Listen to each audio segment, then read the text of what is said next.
La deuxième manche du championnat de France de Superbike avait lieu sur le circuit francilien de Tremblay en France, le circuit Carole. Comme d'habitude, on retrouve en images les résultats de cette étape.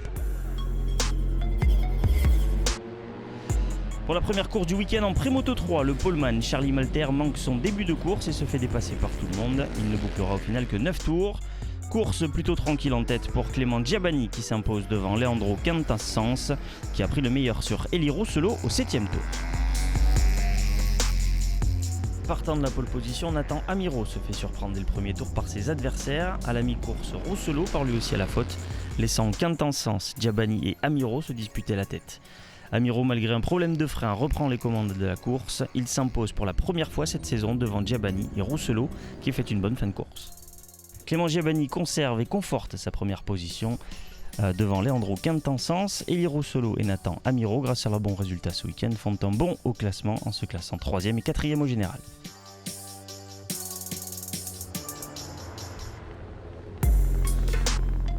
Et départ assuré pour Grégory Carbonel qui s'échappe en tête devant Dakuna qui chute malheureusement au 4e tour. Boudin sur sa Yamaha numéro 6 hérite alors de la seconde place. Le spectacle a lieu plus en retrait pour le gain de la 4e place entre la Yamaha numéro 98 de Sanson et la Kawasaki 42 de Beaupère. À l'arrivée, triplé Yamaha Carbonel s'impose devant Boudin et Colin Dry.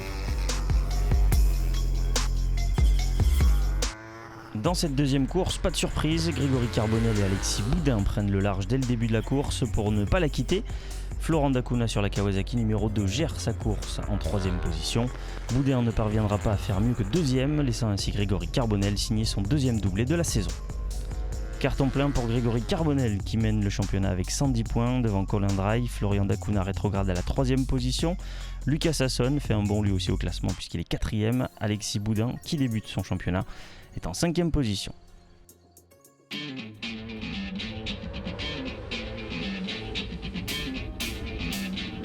Pour la première course du week-end en catégorie 600, dès le premier tour, Guillaume Raymond et Ivan Leidzig partent à la faute. Thibaut Nagorski sur la Suzuki numéro 68 prend la tête, mais doit passer par la voie des stands pour ne pas s'être présenté à temps en pré-grille. Cédric Tangre occupe un temps la première place. En fin de course, Stéphane Frossard hausse le rythme, il roule une demi-seconde plus vite que Tangre. Il s'empare du leadership au 12e tour et finit avec plus de 5 secondes d'avance sur Maximilien Beau, qui dans le dernier tour réussit à prendre le meilleur sur Tangre. Du haut de ses 21 ans, Maximilien Beau termine meilleur de sa catégorie Challenger devant Ludovic Cauchy et Mathias Michaud. On prend les mêmes et on recommence. Malgré un superbe envol de la 5e place sur la grille, Ludovic Cauchy ne conservera la tête que pendant la moitié de la course. Il se fait détrôner par un Stéphane Frossard intouchable qui s'envole vers son 2e doublé de la saison. Derrière lui, Maximilien Beau conforte sa bonne forme en terminant 2e. Cédric Tangre, quant à lui, monte encore une fois sur le podium ce week-end. Même podium qu'en course 1, Frossard devant Beau et Tangre. Au général, c'est donc Cédric Tangre qui réalise la bonne opération du week-end en se hissant à la 2e position devant Guillaume Raymond.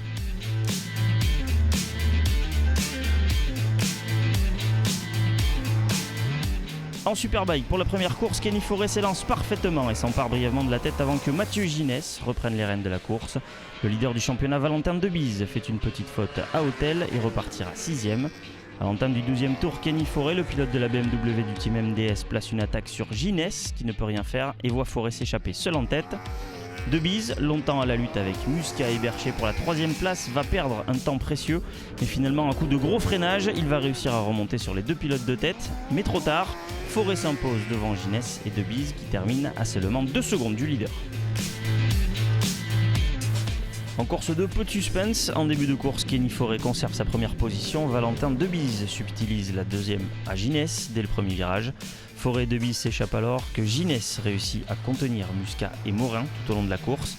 En catégorie Challenger, Guillaume Antiga prend le meilleur sur Escudier. Au 12e tour, Debise reste au contact et tente une dernière attaque dans le tout dernier virage, mais Forêt résiste et signe le premier doublé de sa saison. Debise second, Ginès est 3e, Muscat et Morin terminent le top 5.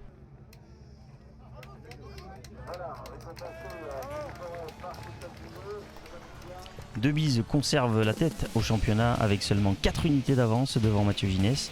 Kenny Forêt, grâce à son doublé, se hisse à la 3e position devant Morin. Muscat termine le top 5.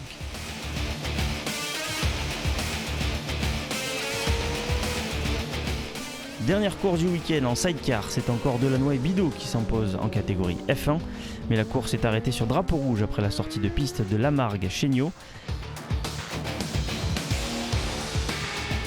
L'Église Lavorel sont second et premier F600. En catégorie F2, c'est Chanal Pira qui s'impose en terminant 7ème au scratch. Au général, pas de changement pour les leaders de chaque catégorie, Delannoy et Bido en F1, Chanal Lavorel en F2 et l'Église Lavorel en F600.